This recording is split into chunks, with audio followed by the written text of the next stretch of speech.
You are about to learn one of the biggest secrets in the history of the world. It's a secret that has huge effects for everyone who lives on this planet. Most people can feel deep down that something isn't quite right with the world economy, but few know what it is. Gone are the days where a family can survive on just one paycheck. Every day it seems things are more and more out of control, yet only 1 in a million understand why. You are about to discover the system that is ultimately responsible for most of the inequality in our world today.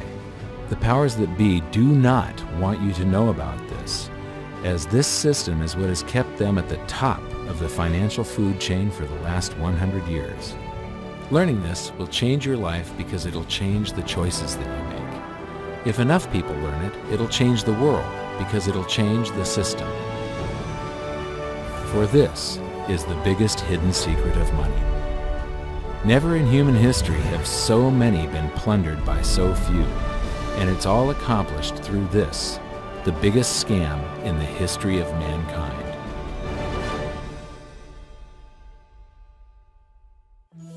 They say that money doesn't grow on trees, but the truth is that the modern banking system creates currency far faster than trees can grow. Most people don't have a clue how currency is created. Economists and bankers make it sound so complex that people think they can't understand it.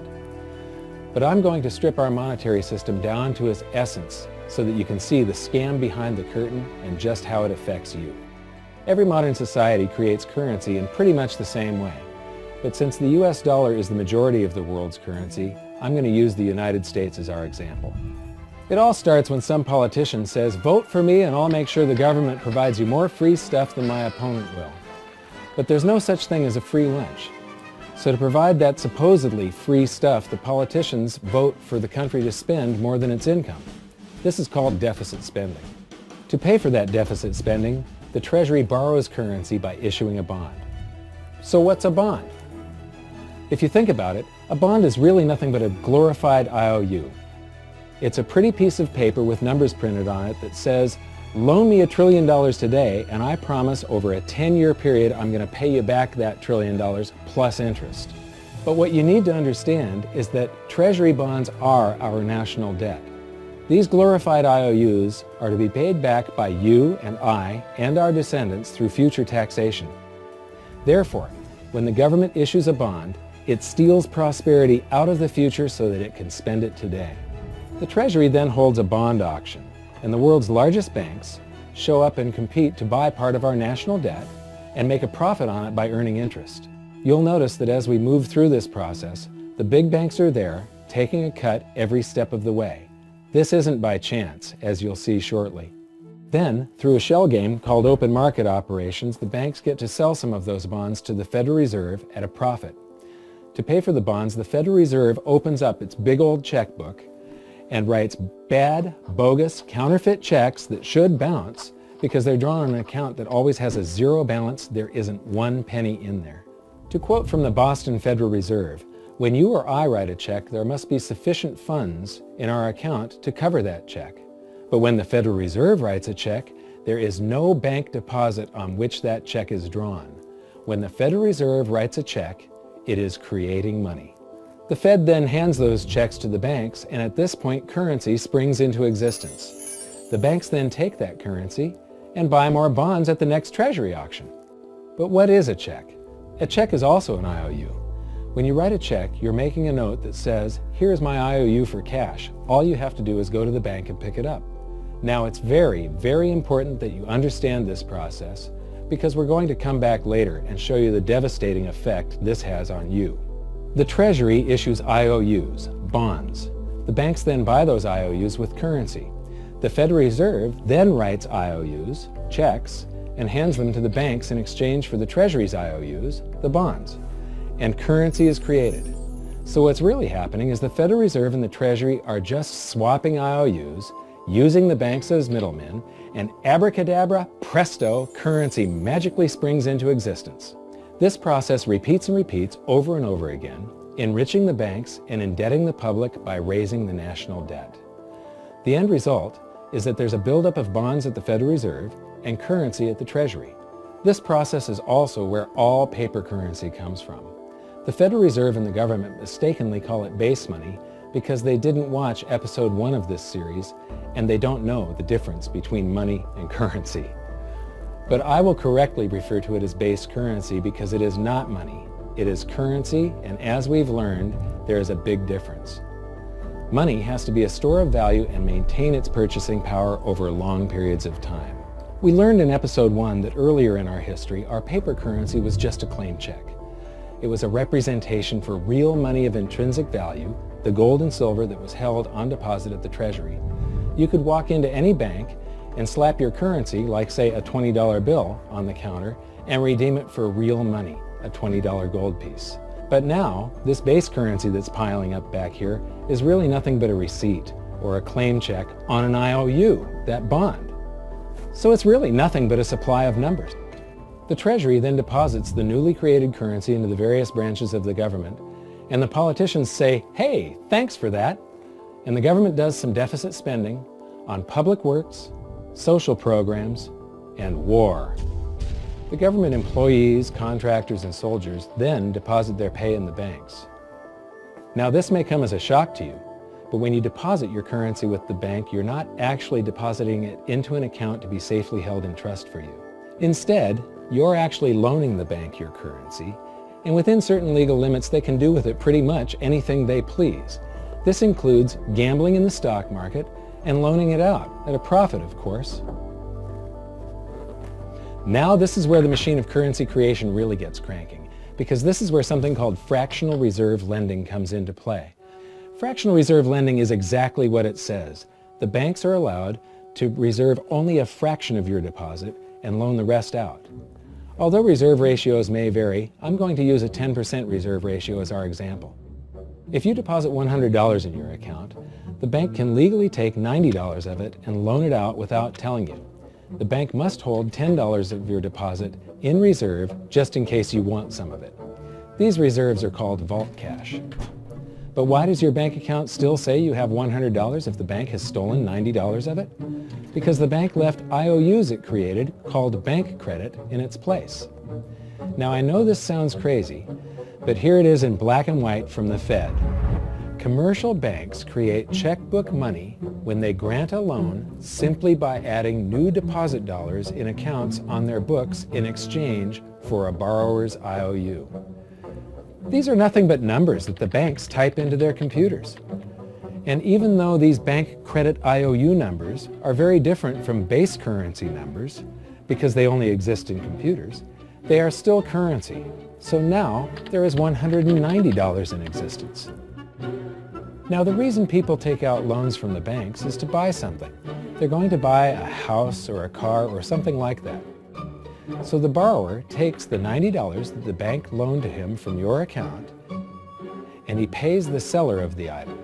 But then the seller deposits that currency into his account and his bank loans out 90% of that and leaves bank credit numbers in its place. So now there's $271 in existence. This process repeats and repeats until under a 10% reserve ratio, an initial deposit of just $100 can create up to $1,000 of bank credit, all backed by $100 of vault cash, just 10%.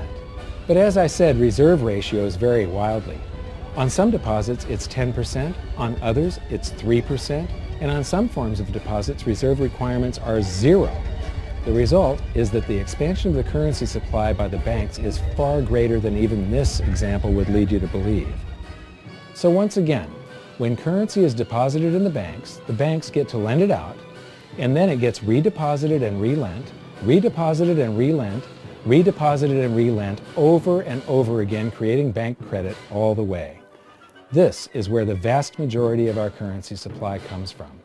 In fact, 92 to 96% of all currency in existence is created not by the government, but here in the banking system. Now, massive amounts of currency spewing into society may at first sound like a fun idea. That is, until you remember one of the most important hidden secrets of money from episode 1, that the prices of everyday goods and services act as a sponge on an expanding currency supply. The more currency we have, the more prices rise. This is where inflation comes from. The true definition of inflation is an expansion of the currency supply. Rising prices are merely the symptom. So our entire currency supply is nothing but a couple of bucks whipped up in this hocus-pocus scam where the Treasury and the Federal Reserve swap glorified IOUs, and a bunch of numbers that the banks just type into their computers. That's it. That's our entire currency supply. It's nothing but a supply of numbers. Some of them printed, most of them typed, and there is nothing else. But if you thought that was crazy, get ready to enter the twilight zone of modern economics. We work for some of that currency supply. True wealth is your time. But we trade away moments of our lives, hour by hour, day by day, and year by year, for numbers that somebody printed on pieces of paper or just typed into a computer. Now those numbers represent our blood, sweat, tears, labor, ideas, and talent. We are what gives the currency its value. But here comes the really cruel joke. We work hard so that we can save some of that currency, so that we can pay the tax collector. In the United States, it's known as the IRS. They then turn it over to the Treasury so that the Treasury can pay the principal plus interest on that bond that the Federal Reserve bought with a check drawn on an account that has nothing in it. Now let's do a recap on this section, because this is where the system begins to rob you and I on a massive scale. Much of our taxes are not used for schools, roads, and public services, but to pay interest on bonds that the Federal Reserve bought with a check drawn on an account that has nothing in it. The Federal Reserve is committing fraud. But here's one of the biggest secrets of them all. Before the establishment of the Federal Reserve, there was no need for personal income tax. The Federal Reserve was created in 1913, and that very same year, the Constitution was amended to allow income tax. Do you really think this was just a coincidence? Ask yourself how much income tax you've paid over your lifetime. Much of it has been silently siphoned away into the hands of those who own the system. Yes, this system has owners. Who they are is an even bigger secret that we'll get to shortly. But first, we need to understand the mumbo-jumbo of the so-called debt ceiling. It's all based on a huge paradox. There was interest due on that bond, and there was interest due on every one of those loans that the banks made. That means that there is interest due on every dollar in existence. Let me ask you something. If you borrow the very first dollar into existence, and that's the only dollar that exists on the planet, but you promise to pay it back plus another dollar's worth of interest, where do you get the second dollar to pay the interest?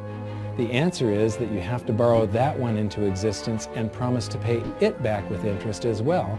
So now there are $2 in existence, but you owe $4, and so on and so on. The result is there's never enough currency to pay the debt. There is always more debt in the system than there is currency in existence to pay the debt. Therefore, the whole system is impossible. It is finite. It will come to an end one day. What would happen if the government stopped borrowing to do deficit spending? Are the payments on those treasury bonds going to stop?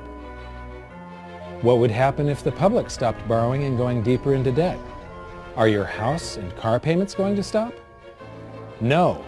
There is a payment due every month on the principal plus the interest on every dollar in existence, and those payments do not stop. If we stop borrowing, then no new currency is created to replace the currency that we used to make those payments. Whether you're making a payment on a loan or paying tax to make a payment on a bond, the portion of the payment that goes to pay off the principal extinguishes that portion of the debt. But the debt also extinguishes the currency. Currency and debt are like matter and antimatter. When they meet, they annihilate each other. If we just pay off the principal only on all the loans and bonds that exist, the entire currency supply just vanishes. So if we don't go deeper into debt every year, look what happens. The whole thing goes into a deflationary collapse under the weight of those payments. Politicians and pundits alike talk about balancing the budget, paying down the debt, and living within our means. They don't understand that that is deflationary. It is impossible to do under our current monetary system without collapsing the whole economy. This is why any talk of a debt ceiling is not only ridiculous, it's delusional. The system is designed to require ever-increasing levels of debt just to continue. And that's why politicians will always kick the can down the road and raise this so-called debt ceiling over and over again until the whole system finally collapses under its own weight. In other words, they don't want it to collapse on their watch. The Founding Fathers of the United States knew the dangers of central banking and fought to free themselves from this very thing. The Revolutionary War started out as a tax revolt, but now we must pay tax just to have a monetary system. Having just suffered through the hyperinflation of the continental dollar, which was printed into oblivion to finance the Revolutionary War, they understood the dangers of fiat currency and debt-based monetary systems. So to protect future generations from institutional theft and out-of-control government, they wrote into the Constitution that only gold and silver can be money for the simple fact that you can't print them. Our current system is not only unconstitutional, but it robs us of the liberty and prosperity our forefathers fought and died for. We are all feeling the effects of ignoring the Constitution right now. By forcing more currency into circulation, our purchasing power is diluted. Inflation is a slow and insidious stealth tax that is simply the result of this debt-based monetary system. This system empowers and benefits those who create the currency and receive it first, as they get to spend it into circulation before it has an effect on the economy. They're stealing purchasing power from you and transferring it to the banks and the government every hour of every day because of this false monetary system. And it's not like the people at the top don't know this. To quote the Federal Reserve, the decrease in purchasing power incurred by the holders of money due to inflation imparts gains to the issuers of money. This is a fraud. It is a pyramid scheme, it is a Ponzi scheme, it's a scam, and it's a lie. Our entire monetary system is nothing but a form of legalized theft. But here's the biggest con job of them all. The Federal Reserve is not federal, it has stockholders. There is no federal agency that has stockholders. What's a stockholder? A share of stock represents a percentage of ownership in a corporation. So the stockholders are the owners of that corporation. Therefore, the Federal Reserve is a private corporation with owners. And you can see it for yourself if you go to the Federal Reserve's website, and it will say, the stockholders receive an annual dividend of 6%. Now we know that the stock in the Federal Reserve was originally issued to the largest banks in the United States. But because of mergers and acquisitions through the years, you can't actually trace who owns the stock in the Federal Reserve. That's a very closely guarded secret. My guess would be that the owners are those primary dealers, the banks that get to make a profit by selling part of our national debt, those bonds, to the Federal Reserve, who buys them with a check from nothing. Then we pay tax to pay the principal and the interest on those bonds so that the Federal Reserve can pay the banks a 6% dividend. Don't be alarmed if you don't quite comprehend the deception of this system at first glance. Very few people do. It is purposely complex. The economist John Maynard Keynes once wrote, "By this means, government may secretly and unobserved confiscate the wealth of the people, and not one man in a million will detect the theft." I believe that presented correctly, anyone can understand this system, regardless of how complex it is. So let's do a recap and break it down even more. The way the system works is that, step 1, the government creates glorified IOUs. These bonds increase our national debt and put the public on the hook to pay it back. Step 2, IOUs are swapped to create currency. The Treasury sells the bonds to the banks. The banks then turn around and sell our national debt at a profit to the Federal Reserve, which they probably own. The Federal Reserve then opens its checkbook that doesn't have a penny in it and buys those IOUs with IOUs that it writes, checks, on a checking account that has a zero balance.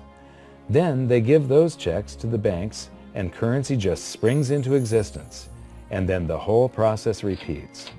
This results in a buildup of bonds at the Federal Reserve and currency at the Treasury, which is really just a supply of numbers.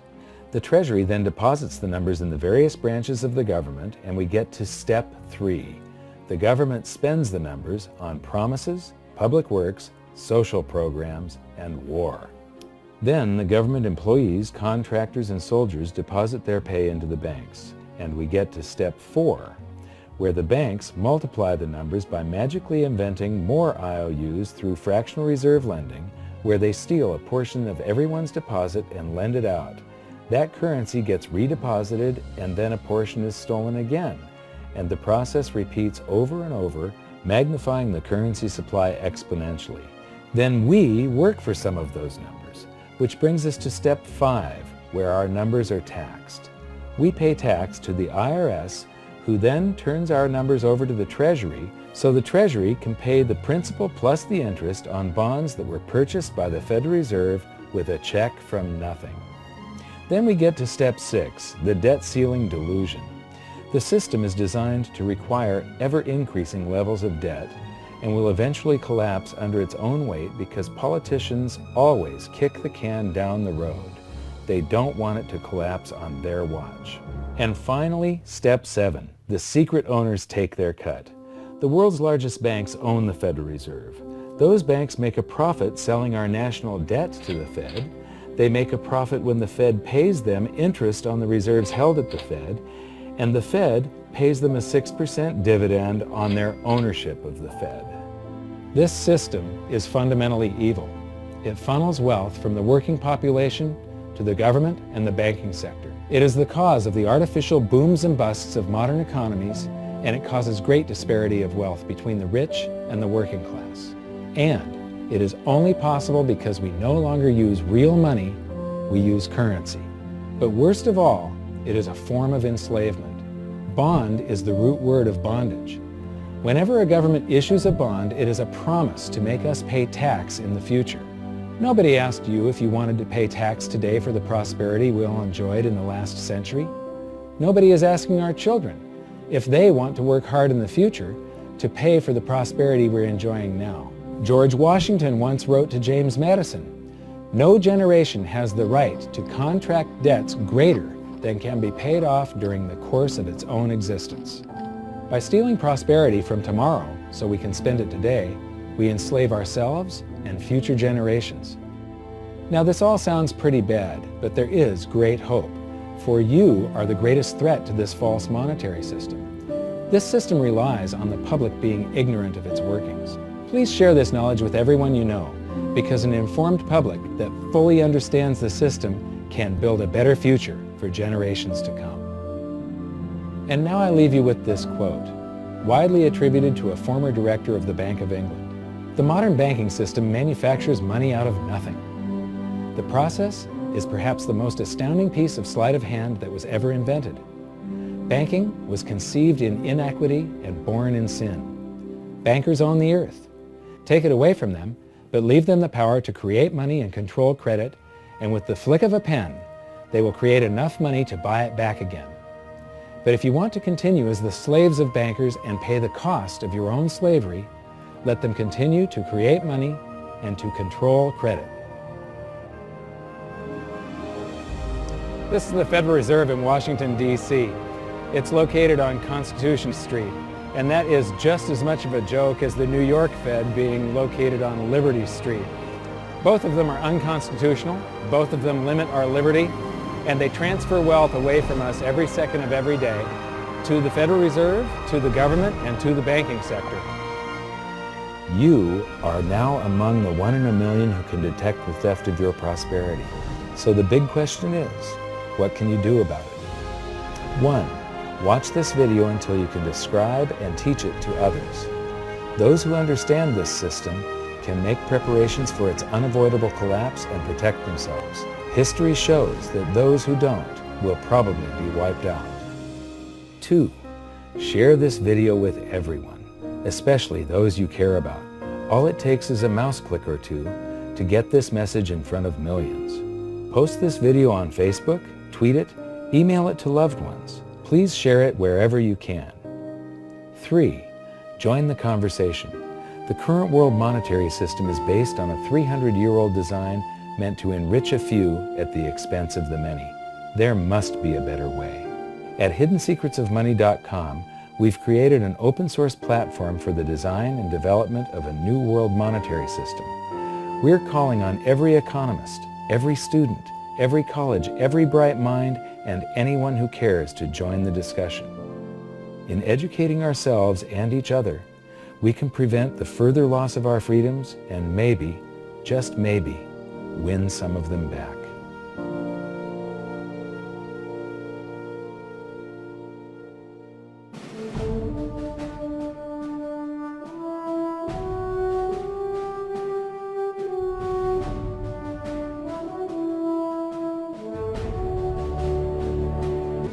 Your episode 4 is very beneficial, very helpful. It's going to introduce these ideas to a lot of people, and like I've just been talking about, we have to change people's mind, and the more they understand it, the better. And I think we're at this point now where more people in the last several years, 4 or 5 years, have thought about the Fed than they ever have in the previous 95 years. So I think an explanation and diagrams to show it is very helpful, because quite frankly, they're not going to get it in their grade school. They're not going to get it in their high schools. They're not going to get it in college unless they're in a very rare circumstance to understand how this works. You know, for years before I got involved in really studying gold and some of the things I write and talk about today, I was a monetary economist for decades. You know, in your video, you talk about the primary dealers. I was chief counsel and chief credit officer, one of the largest primary dealers for 10 years. So I had an inside seat on the Treasury market and have the privilege of working with several former vice chairmen of the Board of Governors, Manley Johnson and David Mullins, going back to the 80s and 90s. So I'm very immersed in what you were talking about. And I thought it was extremely accurate, extremely clear. I didn't think you were stretching on any points. It was really like something out of a PhD course, except that it was very easy to understand. I think it's accessible. I think we're seeing a little bit of a revolution in communications in the following sense. You know, as you point out, the Fed was created in 1913. Well, in 1913, there was no web, there was no YouTube, no Twitter. There was really no one to kind of stand up and oppose the Fed or call them out, if you will, or really get into a discussion that everyday Americans could follow. That's not true now with social media and everything else. You can reach out to millions and tens of millions of people and tell them what's going on. I think you've done that. You've done it successfully. I applaud it. I think this is a great video. I look forward to seeing it again. I know millions of people will enjoy it. Well, as we know, the Federal Reserve believes it can create money out of thin air, not realize money is supposed to represent real products and services. And what people don't realize is when the Fed does that, in effect, as Keynes pointed out, it's a form of taxation. It's a form of confiscation. And because people don't see it, the politicos get away with it, but it also undermines social trust. It just is corrosive throughout society. We're going to have a lot of turmoil in the coming years, but it's going to be the kind of turmoil that leads to positive things. So don't despair. Get out there and fight, because the tide is going to turn. This is going to be the status last stand. Thank you.